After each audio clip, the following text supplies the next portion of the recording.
আউযুবিল্লাহি মিনাশ শাইতানিৰ ৰাজিম বিসমিল্লাহিৰ ৰহমানিৰ ৰহিম সাল্লাল্লাহু আলা মুহাম্মদ সাল্লাল্লাহু আলাইহি ওয়াসাল্লাম। হযৰত দাউদ আলাইহিস সালামৰ জামানাত আল্লাহ ৰাব্বুল ইজ্জতে কোৰআনে পাকত বয়ান কৰিছে যে সূৰাতুল আম্বিয়াত আছে যে দাউদ আলাইহিস সালামক আল্লাহ ৰাব্বুল ইজ্জতে নিজৰ উম্মতি সকলৰ ওপৰত লানত কৰিবলৈ ক'লে।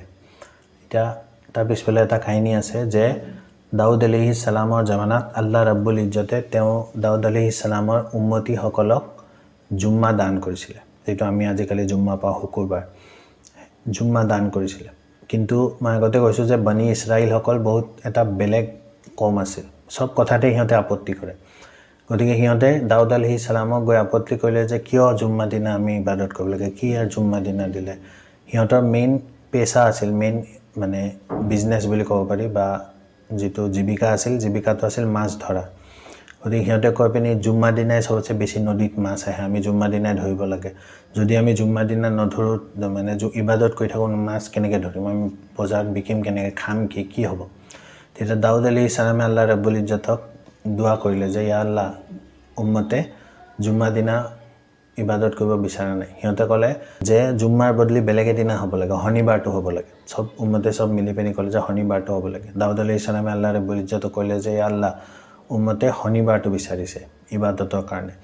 তেতিয়া আল্লাহ ৰাব্বুল ইজ্জতে ক'লে হ'ব, সিহঁতে শনিবাৰটো যদি বিচাৰিছে হ'ব, এটি শনিবাৰেই হৈ যাওক, কথা নাই।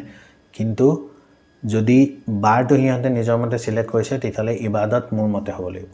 যদি বাৰটো মোৰ মতে হ'লহেঁতেন, তেতিয়া ইবাদত সিহঁতৰ মতে হ'লেও হৈ গ'লহেঁতেন। কিন্তু সিহঁতে বাৰটো যিহেতু নিজৰ মতে চিলেক্ট কৰিছে, গতিকে আল্লাহ ৰাব্বুল ইজ্জতে ক'লে যে ইবাদত মোৰ মতে হ'ব লাগিব। ইবাদত কি হ'ব লাগিব, যে শনিবাৰ দিনা সিহঁতে বেলি ওলোৱাৰ, ৰাতিপুৱা বেলি ওলোৱাৰ পৰা পিছদিনা ৰাতিপুৱা বেলি ওলোৱালৈকে সিহঁতৰ বেলেগ একো কাম কৰা জায়েজ নহয়। অকল সিহঁতে ইবাদত কৰিব পাৰিব, বাকী একো দুনিয়াবী কাম সিহঁতে কৰিব নোৱাৰে। গতিকে সেই গোটেই দিনটো সিহঁতে অকল ইবাদত কৰিব লাগিব। তেতিয়া কমে মানি ল'লে হ'ব, কথা নাই, আমি কৰি ল'ম। কিন্তু যেতিয়া সিহঁতে শনিবাৰটো যিদিনাৰ পৰা লাগু হৈ গ'ল, কৰিব লাগে, আল্লাহ ৰাব্বুল ইজ্জতে সিহঁতক প্ৰমাণ চাবলৈ, পৰীক্ষা কৰিবলৈ এনেকুৱা কৰিলে। গতিকে আল্লাহ ৰাব্বুল ইজ্জতে যিটো দিয়ে আচলতে সেইটোৱে মানি ল'ব লাগে। গতিকে সিহঁতে যিহেতু নামানিলে, আল্লাহ ৰাব্বুল ইজ্জতে সিহঁতক প্ৰমাণ চাব। শনিবাৰ দিনাই বেছিকৈ নদীত মাছ আহিব ধৰিলে। সিহঁতৰ যিটো মাছে জীৱিকা আছিল, মাছ ধৰাটোৱে, শনিবাৰ দিনা বেছিকৈ নদীত মাছ আহিব ধৰিলে। তেতিয়া সিহঁতে ভাবিলে, শনিবাৰ যদি আমি এতিয়া নধৰোঁ কি হ'ব। সিহঁতে এটা টেকনিক কৰিলে। টেকনিকটো কি আছিল, যিখন নদী আছিল, নদীৰ পৰা অকণমানি লুৰ এটা কাটি দিয়ে, কাটি পিনি অকণমান দূৰত এটা, নদীৰ পৰা অলপ দূৰত এটা গাঁত নিচিনা বনাই দিয়ে। সেই গাঁত বনাই লাহেকৈ যেতিয়া পানীবিলাক, নদীৰ পানীবিলাক সেইফালে আহে, তেতিয়াহ'লে পানীৰ লগত মাছো গুচি আহি পিনি যেতিয়া ইয়াত ফুল হৈ যায়, আকৌ সেইখন নদীৰ পৰা আহে সেই গাঁতটো বন্ধ কৰি দিয়ে, লুৰটো বন্ধ কৰি দিয়ে সিহঁতে। সেইটো টেকনিক বনাইছিলে। গতিকে সিহঁতে কি কৰিলে, শনিবাৰে যেতিয়া মাছ আহি আছিলে, তেতিয়া সিহঁতে সেই লুৰটো লাহেকৈ খুলি থৈ ৰাতিপুৱা খুলি থৈ পিনি গুচি আহে। অলপ টাইম ৰৈ থাকে, মাছ যেতিয়া আহি ভৰ্তি হয়, সিহঁতে বন্ধ কৰি থৈ দিয়ে। বন্ধ কৰি বাটৰ সেই গাঁতটোত থৈ দিয়ে, কিন্তু গৈ পিনি ধৰে পিছদিনা, দেওবাৰে ধৰে, কিন্তু সেইদিনা নধৰে। কিন্তু আল্লাহ ৰাব্বুল ইজ্জতে যিহেতু দুনিয়াবী একো কাম কৰিবলৈ মনা কৰিছিলে, এই কামটো যে সিহঁতে কৰিছিলে, এইটো বেয়া কাম কৰিছিলে সিহঁতে।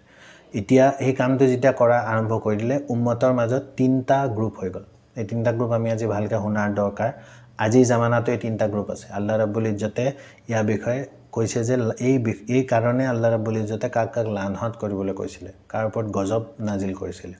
3টা গ্ৰুপ সিহঁতৰ মাজত হৈ গ'ল। প্ৰথম গ্ৰুপটো হৈ গ'ল সেইসকল যোনে মাছ ধৰি আছিলে, যোনে ইবাদত কৰিবলৈ যায়, কিন্তু ইবাদত কৰাৰ আগতে সিহঁতে মাছ ধৰে, মাছ ধৰি পিনি পিছত ইবাদত কৰিবলৈ যায়। সেইটো আল্লাহৰ হুকুমৰ খিলাফ হৈ গ'ল, কাৰণ আল্লাহ ৰাব্বুল ইজ্জতে গোটেই দিনটো একো কৰিবলৈ মানা কৰিছিলে সিহঁতক।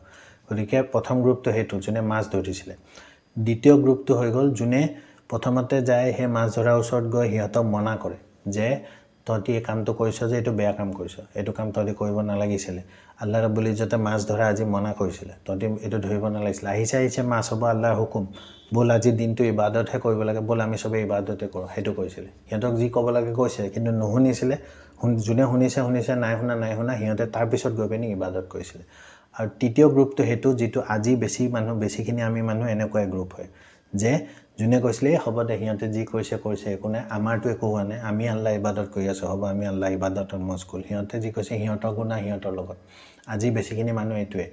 গতিকে এইটো বহুত দিনলৈকে চলি থাকিল। এই 3টা গ্ৰুপ সিহঁতৰ মাজত চলি থাকে।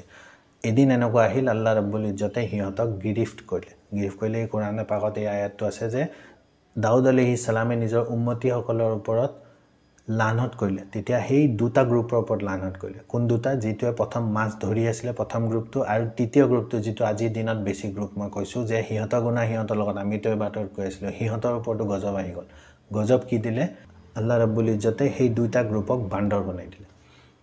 আৰু মাত্ৰ বাচিলে সেই গ্ৰুপটো, যোনে গৈ পিনি সেই মানুহখিনিক মনাও কৰিছিলে, আহি পিনি ইবাদতো কৰিছিলে, সেই গ্ৰুপটোহে বাচিলে। বাকী এই দুইটা গ্ৰুপক আল্লাহ ৰাব্বুল ইজ্জতে বান্দৰ বনাই দিলে।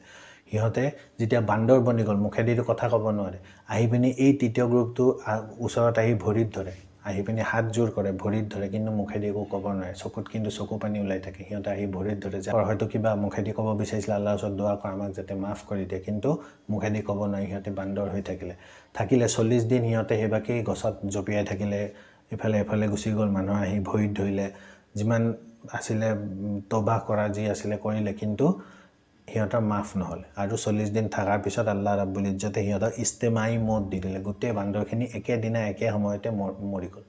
আল্লাহ ৰাব্বুল ইজ্জতে আল্লাহৰ সেই জুম্মাটো মানি নলোৱা, আল্লাহৰ হুকুম মানি নোলোৱাৰ কাৰণে গোটেই মানুহখিনিক এই গজব দান কৰিলে।